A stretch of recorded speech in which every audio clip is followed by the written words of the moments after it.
Tuyifurize amahoro n'imigisha reka twongeye tuyifurize kumererwa neza nshuti bavandimwe muryango mugari ndetse muri studio aka kanya n'amakuru adasanzwe by'umwihariko ni byinshi biba biri kuvugwa ndetse kandi ni byinshi biba biri kugenda bitangazwa ku isi muri rusange by'umwihariko ni ku mutekano politike ndetse kandi na diplomasi aho twebwe cyane twiyemeje kurambura page kwikomeje kugenda bibera ku butaka bwa Kongo hagati y'umutwa M23 ndetse kandi n'uruhande rw'igisirikare cya Repubulika Iharanira Demokarasi ya Kongo.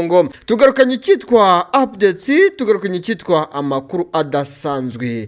Ni imirwano ikomeye, ni imirwano ngiye guca ibintu mu bice byinshi bitandukanye M23 ndetse kandi n'uruhande rw'igisirikare cya Kongo FARDC bakomeje guhatana ku rwego rudasanzwe. Uruhande rw'igisirikare cya Kongo FARDC bati twebwe ntago turi bwemere kuva mu bice duherereyemo byo muri Sud Kivu.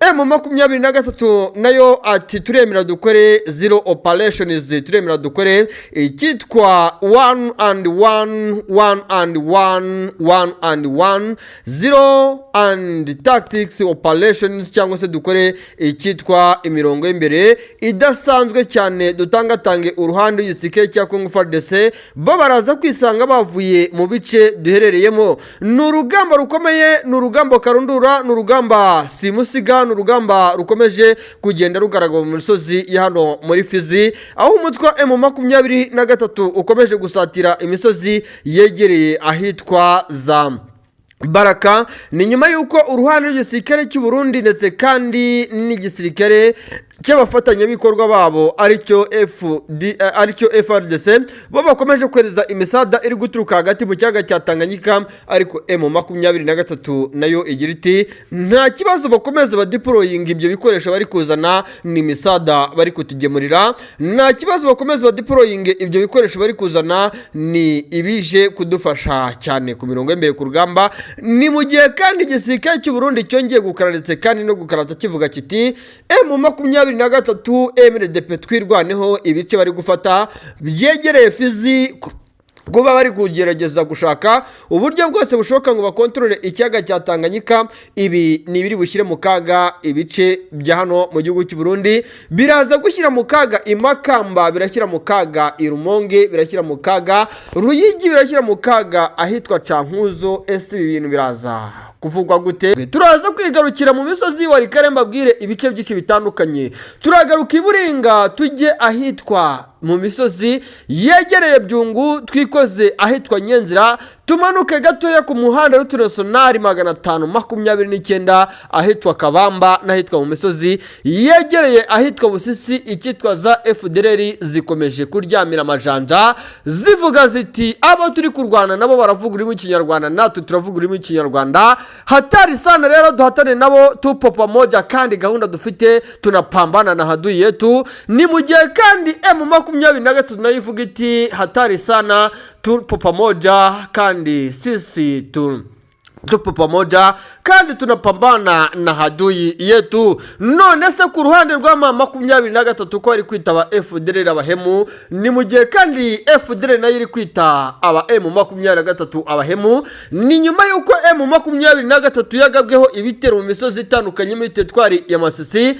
Ngira ngo murabyibuka neza ibirindiro bya FDLR byasenywe hariya za Bihambwe, ngira ngo murabyibuka neza ibyabaye kuba FDLR bari barandishijwe ibirombe by'amabuye y'agaciro hariya za Rubaya, ngira ngo murabyibuka neza ibyabaye kuba FDLR ku misozi iri hafi y'umuhanda route nationali 3 uva ahitwa Bugembwe na Busangara muri Sake werekeza ahitwa za Kiroribwe. Ukuntu aba FDLR bahuye n'ibibazo bikomeye cyane, M23 ibatangatanga iki ahitwa za Kabanja ndetse kandi no mu misozi myinshi itandukanye yegereye Daraga ndetse kandi n'ahitwa Imarene. Ngira ngo murabyibuka neza ibyabaye kuba FDLR ku misozi yahariya mu Ibambiro. M23 ibatakira hafi cyane no mu misozi yegereza Mitumbara muri Sake, ibatakira mu dusozi twinshi dutandukanye twegera ahitwa za Katuhunda ndetse kandi no mu bindi bice bitandukanye. Ntago waba ubyibuka neza utazi ku byabaye kuba FDLR mu mujyi wa Goma hariya za Rusane ndetse na Rutoke. Oya ngarukanye twitwa update, turaza kwikoza mu misozi itandukanye ya hano muri teritwari ya mu bice bya Rubero mbabwira ibyabaye kuba FARDC mu misozi yegereye ahitwa za Kavinyonge, ariko nanone bitoroheye M23 kuko ngo ni igitero M23 yagabye izi neza yuko ikavinyonge hari abawazarendo gusa baza kwisanga ngo ikitwa irondo ryivanze nyamuneka ryivanze n'inzuki nyamuneka ngibyaje kuba kwa M23 ngari byo batakaje birimo abasirikare n'ibikoresho byose turabigarukaho nze kubabwira uko situation ihagaze muri rusange. Ni mu gihe kandi imikwabo ikomeje gukorwa mu bice byinshi bitandukanye byo muri Kivu y'Amajyaruguru ndetse kandi no muri Kivu y'Amajyepfo, byose tubyinjanemo neza mbabwire imikwabo iri gukorerwa ahitwa mu kiwanja cya Rushuru, byose tubyinjanemo neza mbabwire imikwabo iri gukorerwa ahitwa mu bice byegereye ahitwa muri za Rwindi, mbabwire ibikorerwa za Bugembwe, za Kanyabayonga, Burambo n'ahandi hatandukanye. Byose ni ubudasa bwacu utasanga ahandi uretse hano kuri Karemba Official. Nyamuneka niyo mbamba nkubwira nti niba utarakora ku cyitwa subscribe, niba utarafyonda ku cyitwa subscribe, amakuru adasanzwe utasanga ahandi uri gucikanwa muri rusange. Mwaba mwabimenye se ko hari deployment zakozwe hafi mu bice byegereye ahitwa za Nyarubuye mu gihugu cy'u Burundi, deployment z'abasirikare begerejwe ahitwa za Gatumba? Byose turabyinjamo tuze kumenya uko situation ihagaze. Ni mu gihe kandi ku murongo wa telefoni ndi kumwe n'umuvandimwe witwa Bwana Rufanguwa uri buze kutudondosha atubwira uko situation ihagaze mu bice byinshi bitandukanye bikomeje kuberamo imirwano ikomeye hagati y'umutwe M23 kandi n'uruhande rw'igisirikare cya Repubulika Iharanira Demokarasi ya Kongo, aho ibintu bikomeje kuzamba ndetse kandi ibikomeje kugenda bihindura isura uko munsi ugenda uzaza undi. Nguko uko tugarutse rero muri studio n'amakuru adasanzwe. Uraho neza Bwana Rufanguwa? Nshuti muvandimwe, muraho murakomeye mumeze mute aho ngaho by'umwihariko mu mujyi wa Kigali ndetse no mu bindi bice bitandukanye mu Rwanda mumeze mute Bwana munyamakuru? Turaho turashima Imana. Kandi wamenya nuko wenda ubwo nje hirya gatoya muri Minembwe nk'uko wari wabigarutseho. Minembwe rero ahitwa Mwega naho Mwenga barwanye, bakaba barwanye ku ruhande rwa M23 ndetse na FARDC. Abarundi baratanye rero ariko n'ubundi ni ukurasana abasa nk'abashotorana bijyanye n'amakuru baba bakuye hirya no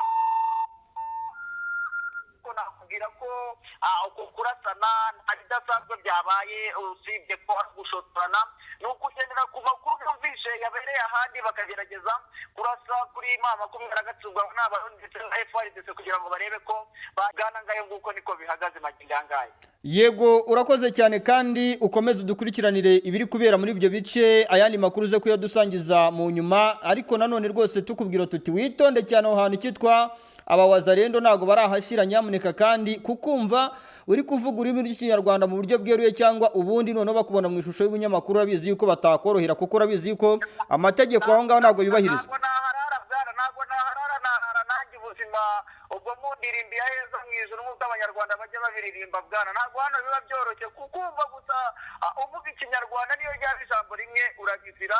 Niyo mpamvu nanjye ngerageza nkavuga nk'agaswahili nk'ubu niba se wenda ndimo ndaguha aya makuru updates nkashaka ukuntu nitsimba nuko ubuzima tuba tububayemo aha ngaha Bwana. Yego urakoze cyane inshuti muvandimwe, kandi Imana ikomeze kurindire aho uri, ukomeze ukurikiranire ibiri kubera aho ngaho. Nanjye ndabashimiye Bwana kandi mukomeze kugira ibihe byiza. Ubwo twebwe hano ni ukudusengera tukaza kureba uko biza kuba bigenda wenda mu minsi iri imbere cyangwa se mu masaha ari imbere Bwana. Yego yes, murakoze cyane inshuti z'akadasohoka muri iyo ni inshuti ndetse kandi akaba umuvandimwe uherereyeyo ukomeje kudukurikiranira ibiri kuberayo, aho ibintu bikomeje kuzamba ndetse kandi aho ibintu bikomeje kugenda bikomera cyane.